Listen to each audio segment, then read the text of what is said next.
নির্বাচন ঘিরে পণ্য পরিবহন এক প্রকার বন্ধ ছিল, যার প্রভাব পড়েছে রাজধানীর বাজারগুলোতে। বাজার দরের খবর জানবো, শান্তিনগর বাজারে রয়েছেন আমাদের সহকর্মী মরিয়ম আজিজ মৌরিন। মৌরিন, কেমন দেখছেন আজকের বাজার পরিস্থিতি? পণ্যের দাম কেমন দেখছেন?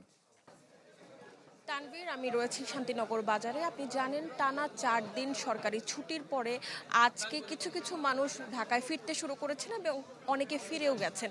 তো সকাল থেকেই ক্রেতা বিক্রেতার সমাগম অনেকটাই ছিল। বিক্রেতারা বলছিলেন যে আসলে এতদিন যে বিক্রিটা হয়নি, সকাল থেকে সেই বিক্রিটা শুরু হয়েছে মাত্র, এবং বেলা যত গড়াবে ততই ক্রেতা সমাগম বাড়বে। আপনাকে যদি একটু বাজার পরিস্থিতি জানাই, যেহেতু 4 দিন আসলে সবকিছুই বন্ধ ছিল, সেই জায়গা থেকে সরবরাহ কম ছিল, সেই জায়গা থেকে বাজারে আজকে নিত্যপণ্যের দাম অনেকটাই বেশি। এবং বিক্রেতারা বলছিলেন যে প্রত্যেকটি সবজিতে 10 থেকে 15 টাকা কেজিতে বেড়েছে। এবং আপনাকে যদি একটু বাজার দর জানাতে চাই, সামনে রমজান, সেই জায়গা থেকে আসলে স্বস্তির কোনো খবরই আমরা দেখিনি বাজারে এসে। নতুন আলু বিক্রি হচ্ছে 25 টাকা, এটাই শুধুমাত্র একটু কমে বিক্রি হচ্ছে। শিম মানভেদে বিক্রি হচ্ছে 50 থেকে 70 টাকা। বেগুন আকার ভেদে লম্বা বেগুনটা বিক্রি হচ্ছে 80 টাকা কেজিতে, এবং গোল বেগুনটি বিক্রি হচ্ছে 100 টাকা কেজিতে। টমেটো 60 টাকা কেজি, শসা 80 টাকা কেজি, এবং ছোট করলা যেটি, সেটি বিক্রি হচ্ছে 160 টাকা কেজিতে। এবং কাঁচামরিচ, যেটি আসলে আসন্ন রমজানের সব থেকে গুরুত্বপূর্ণ, সেটি বিক্রি হচ্ছে 160 টাকা কেজিতে। পেঁপে তুলনামূলক কম দামে বিক্রি হচ্ছে 40 টাকা কেজিতে। বাঁধাকপি, ফুলকপি বিক্রি হচ্ছে 50 টাকা পিস, এবং মিষ্টি কুমড়া বিক্রি হচ্ছে 50 টাকা কেজিতে। লাউ প্রতি পিস বিক্রি হচ্ছে 80 টাকা, এবং লেবু, যেটি আসলে রমজানের সব থেকে গুরুত্বপূর্ণ ভোগ্যপণ্য, লেবু বিক্রি হচ্ছে 120 টাকা হালিতে। এবং বিক্রেতারা বলছিলেন যে যেহেতু এখন লেবুর সিজন নয়, সেই কারণে আসলে সামনে লেবুর দাম আরেকটু বাড়তে পারে। এবং আমরা আরেকটু প্রশ্ন করেছিলাম আসলে ক্রেতাদের কাছে। তাদেরকে জিজ্ঞেস করেছিলাম, যেহেতু একটি নির্বাচিত সরকার আসতে যাচ্ছে এবং নতুন সরকারের কাছে তাদের প্রত্যাশাটা কি। বিক্রেতারা বলছিলেন যে আসলে কাঁচামালের দাম দর আসলে সরকারের উপর নির্ভর করে কৃষকের উৎপাদনের উপর। সরকার যদি কৃষকের উৎপাদন খরচটা কমাতে পারে, সারের দামটা কমাতে পারে, সেই জায়গা থেকে কৃষকরা যদি কম দামে বিক্রি করতে পারে, তাহলে তারাও আসলে কম দামে কিনে খুচরা পর্যায়ে ক্রেতাদের কাছে আসলে কম দামে তুলে দিতে পারে। এবং প্রত্যেকটি ক্রেতাই কিন্তু একই কথা বলছিলেন যে আসলে এত বছরে নিত্যপণ্যের দামে লাগাম টানা যায়নি, সেটি বিগত সরকারের আমলে হোক, অন্তর্বর্তী সরকারের আমলে হোক, এই সরকারের আমলে যেন ক্রেতার ক্রয় ক্ষমতার মধ্যে থাকে নিত্যপণ্য, এবং আসন্ন রমজানে যেন সবকিছুর দাম স্থিতিশীল থাকে, এমনটাই কিন্তু প্রত্যাশা করেছেন তারা। এবং আপনাকে যদি আরেকটু বলতে চাই যে বাজারে আসার পর যে কাঁচা সবজিগুলো আছে, সেগুলো সরবরাহ তুলনামূলক অন্যান্য বছরের তুলনায় অনেকটাই কম। এবং তারা বলছিলেন যে তারা চান যে সবজির সরবরাহ যদি সঠিক হয়, তাহলে হচ্ছে তারা কম দামে আসলে পণ্যগুলো বিক্রি করতে পারবেন। আমরা আসলে মাছ মাংসের বাজারেও গিয়েছিলাম। মাছ মাংসের দর আগের মতোই রয়েছে। ব্রয়লার মুরগির দর রয়েছে 180 টাকা কেজি, এবং সোনালী মুরগি 290 টাকা কেজিতে বিক্রি হচ্ছে। এবং আমরা মাছের বাজারও দেখেছিলাম। মাছের বাজারে গিয়ে দেখলাম যে রুই কাতলা আসলে 250 থেকে 350 টাকা দরে আকার ভেদে বিক্রি হচ্ছে। এবং আমরা আসলে সবার সাথেই কথা বলেছি, তারা সবাই প্রত্যাশা করছেন যে নতুন সরকার যেন নিত্যপণ্যের দাম স্থিতিশীল রাখেন, বাজার তদারকি বাড়ান। এখান থেকে এই ছিল সর্বশেষ। জি মৌরিন, ধন্যবাদ আপনাকে। ডেন্টিস্টের পরামর্শ নাও নতুন কোলগেট অ্যাক্টিভ সল্ট। দর্শক, আমরা রাজধানীর বাজার চিত্র জানছিলাম, এবার একটু রাজধানীর বাইরের বাজার চিত্রের দিকে দৃষ্টি দিতে চাই। আসাদুজ্জামান তিনি যুক্ত হয়েছেন গাইবান্ধা থেকে। আসাদুজ্জামান, জানাবেন গাইবান্ধায় আজকের বাজার পরিস্থিতি কেমন, ক্রেতারা কি বলছেন? হ্যাঁ, আসলে আমি বাজারে এসে যেটা জানতে পেরেছি, সামনে তো রমজান, তো রমজানকে কেন্দ্র করে কিন্তু এখানে আপনাকে স্বস্তির কোনো খবর দিতে পারছি না, কারণ গত 2 দিন থেকে বাজার দরটা কিন্তু বাড়তে শুরু করেছে। যেমন আপনাকে যদি জানাই যে ডিমের হালি কিন্তু 35 থেকে 36 টাকা হালিতে বিক্রি করা হচ্ছে। এছাড়া কিন্তু আপনার হচ্ছে যে রমজানের যে ছোলা, সেটা আপনার 120 টাকা 100 টাকায় কেজি বিক্রি করা হচ্ছে। পাশাপাশি যদি সবজির কথা বলি, তো সবজি কিন্তু আপনার ফুলকপি 30 থেকে 40 টাকা কেজিতে বিক্রি করা হচ্ছে। বেগুন, গোল বেগুনটা আপনার 60 টাকা কেজিতে বিক্রি করা হচ্ছে। লম্বা বেগুনটা 50 টাকাতে কেজিতে বিক্রি করা হচ্ছে। টমেটো 40 টাকা কেজি বিক্রি করা হচ্ছে। গাজরটা 50 টাকা কেজি বিক্রি করা হচ্ছে। শুধুমাত্র আলুর দামটা কম, 15 থেকে 20 টাকা দরে কেজিতে বিক্রি করা হচ্ছে। এছাড়া রমজানের যে আপনার খেজুর রয়েছে বা আপনার মুড়ি রয়েছে, এগুলো কিন্তু দাম বাড়ছে।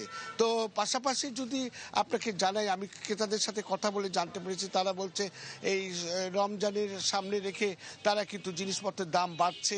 গত 2 দিন থেকে কিন্তু এখানে ক্রেতাদের সাথে যারা বিক্রেতা রয়েছেন তারা বলছে যে গত 2 দিন থেকে কিন্তু বেড়েছে। মশলার বাজারটা আগের মতোই রয়েছে এবং মাছ মাংস যেটা রয়েছে সেটাও আগের মতোই রয়েছে। যেমন ব্রয়লার মুরগি 160 টাকা কেজিতে বিক্রি করা হচ্ছে। কক মুরগি পাকিস্তানি যেটা, সেটা হলো আপনার 270 থেকে 80 টাকায় বিক্রি করা হচ্ছে। দেশি মুরগি যেটা রয়েছে সেটা 500 টাকা দরে কেজি বিক্রি করা হচ্ছে। তো এছাড়া আমি যদি আপনাকে দেখাই যে বাজারের এখানে যে ক্রেতারা কিনছে, যেটা কিছু রমজানের যে আপনার আছে সেই সবজিগুলো কিন্তু শুধু সিম যেমন 30 টাকা করে 30 থেকে 40 টাকা কেজিতে দরে বিক্রি করা হচ্ছে। পাশাপাশি আপনার যদি ফুলকপি রয়েছে এগুলো কিন্তু 40 থেকে 50 টাকা দরে বিক্রি করা হচ্ছে। কাঁচামরিচটা 140 টাকা কেজি বিক্রি করা হচ্ছে। পেঁয়াজ 50 টাকা দরে কেজি বিক্রি করা হচ্ছে। আবার হচ্ছে মিষ্টি কুমড়া যেটা 40 টাকা কেজিতে বিক্রি করা হচ্ছে। এইরকম কিন্তু আপনার কাঁচা শসাটা রয়েছে 60 টাকা করে কেজি বিক্রি করা হচ্ছে। আর পাশাপাশি আপনার হচ্ছে গরুর মাংসের দামটা রয়েছে 700 থেকে 750 টাকা কেজিতে বিক্রি করা হচ্ছে। পাশাপাশি রমজানের যে ট্যাং রয়েছে, বুন্দিয়া, প্যাকেট বুন্দিয়া যে একটু বাজারে রেডিমেড পাওয়া যায়, তো সেগুলো কিন্তু দাম কিন্তু বাড়ছে বলছে যারা বিক্রেতারা। আপনার হচ্ছে আমি এই মুহূর্তে আপনাকে আরেকটু জানাতে চাই যে পাইকারি বাজারের চাইতে কিন্তু যে অন্য বাজারগুলো রয়েছে সেই বাজারগুলোতে কিন্তু দাম আপনার হচ্ছে বেশিতে বিক্রি করছে। এই ছিল গাইবান্ধার এখনকার মতো বাজার দরের পরিস্থিতি। জি, আসাদুজ্জামান ধন্যবাদ। গাইবান্ধার খবর জানছিলাম বাজার দরের। এবার একটু নেত্রকোনার খবর জেনে নিব হানিফুল্লাহ আকাশের কাছ থেকে। আকাশ, নেত্রকোনায় পণ্যের সরবরাহ কেমন এবং যেহেতু 3-4 দিন বন্ধ ছিল নির্বাচনকে ঘিরে বাজারে পণ্যের দাম কেমন দেখছেন? আমি এই মুহূর্তে আছি নেত্রকোনার যে সবচেয়ে খুচরা যে বাজার, প্রসিদ্ধ বাজার যেটি হচ্ছে যে নেত্রকোনার জয়ের বাজার। এখানে আসলে সকাল থেকে আমরা এসেছি এবং এসে দেখেছি যে বাজারে ক্রেতাদের যে উপস্থিতি সেটি অনেক চোখে পড়ার মতো।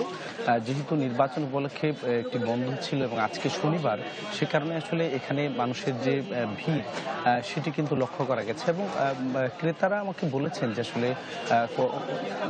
আপনাকে যদি একটু দেখাই বাজারের যে ক্রেতাদের সমাগম রয়েছে এবং ক্রেতারা আমাকে বলছেন যে আসলে এখানে যে মানুষের ভিড় থাকার কারণে আসলে চাহিদা অনুযায়ী যে পণ্যের যোগান সেটি নেই। কারণ গত কয়েকদিন যাবৎ কিন্তু আসলে পণ্য পরিবহন ব্যবস্থাটা বন্ধ থাকার কারণে আসলে বাজারে চাহিদার তুলনায় আসলে যে সবজি আছে সেগুলো কিন্তু আসলে তেমন উঠেনি, যে কারণে প্রত্যেকটি পণ্যের দাম কিন্তু বেড়েছে। গত সপ্তাহে যে হাঁসের ডিম যেটা হচ্ছে 65 টাকা হালি দরে বিক্রি করা হচ্ছিল সেটি কিন্তু এখন 70 থেকে 75 টাকা হালি বিক্রি করা হচ্ছে। ব্রয়লার মুরগি লাল যেটা, সেটা 35 টাকা হালি থেকে 32 টাকা ছিল, সেটা আজকে 40 টাকা হালি বিক্রি করা হচ্ছে। কাঁচামরিচ গত সপ্তাহে 100 টাকা কেজি ছিল, সেটা আজকে 120 টাকা কেজি বিক্রি করা হচ্ছে। টমেটো ছিল 30 টাকা কেজি, সেটি আজকে 40 টাকা কেজি দরে বিক্রি করা হচ্ছে। বেগুন যেটা 35 থেকে 40 টাকা ছিল, সেটা আজকে 50 থেকে 60 টাকা কেজি বিক্রি করা হচ্ছে। প্রত্যেকটি পণ্যের দামই কিন্তু বেড়েছে, কারণ এই ব্যবসায়ীরা বলছেন যে আসলে গত কয়েকদিন যাবৎ পণ্য পরিবহন ব্যবস্থাপনা বন্ধ থাকার কারণে বাজারে আসলে চাহিদা অনুযায়ী যে সকল পণ্য প্রয়োজন সেগুলো কিন্তু বাজারে পাওয়া যাচ্ছে না, যে কারণে আসলে সব ধরনের পণ্যের দামই কিন্তু বেড়েছে। এবং এই ব্যবসায়ীরা এটাও বলেছেন যে আসলে যদি পণ্য পরিবহন ব্যবস্থা যখন স্বাভাবিক হবে তখন এই বাজারের যে এখন যে মূল্য বৃদ্ধি সেটা অনেকটাই কমে যাবে। তবে ক্রেতারা বলছেন যে আসলে গত 2 বা 3 দিন এই পণ্য পরিবহন ব্যবস্থা বন্ধ থাকার কারণে হঠাৎ করে এমন ঊর্ধ্বমুখী হওয়ার কারণটা আসলে যদি প্রশাসনের পক্ষ থেকে বাজার মনিটরিং ব্যবস্থা জোরদার করা থাকতো তাহলে হয়তো বা এত মূল্য বৃদ্ধি পেত না। আরেকটু কথা জানিয়ে রাখছি, আসলে অপরিবর্তিত রয়েছে হলো সয়াবিন তেলের দাম, যেটা গত সপ্তাহে আমরা জেনেছি যে 198 টাকা বোতল যেটা লিটার। এই দামেই আছে। মসুর ডাল দেশি যেটা সেটা 120 থেকে 125 টাকা, সেটাও এইভাবেই আছে। ওগুলোর দাম এখনো বাড়েনি। তবে মাছ মাংসের কথা যদি বলি, ব্রয়লার মুরগি যেটা সেটা হচ্ছে বাজারে 150 টাকা গত সপ্তাহে ছিল, সেটা আজকে হলো 160 টাকা কেজি দরে বিক্রি করা হচ্ছে। ঠিক তেমনিভাবে আসলে প্রত্যেকটি পণ্যের দাম কিন্তু 10 থেকে 20 টাকা বা কোথাও 15 টাকা কেজি দরে বেড়েছে। আসলে এই অবস্থার মধ্যে আসলে প্রশাসনের পক্ষ থেকে যদি বাজার মনিটরিং ব্যবস্থা জোরদার করা থাকতো, তাহলে হয়তো বাজারে এমন অস্থিরতা যেটা এখন রয়েছে সেটা থাকতো না।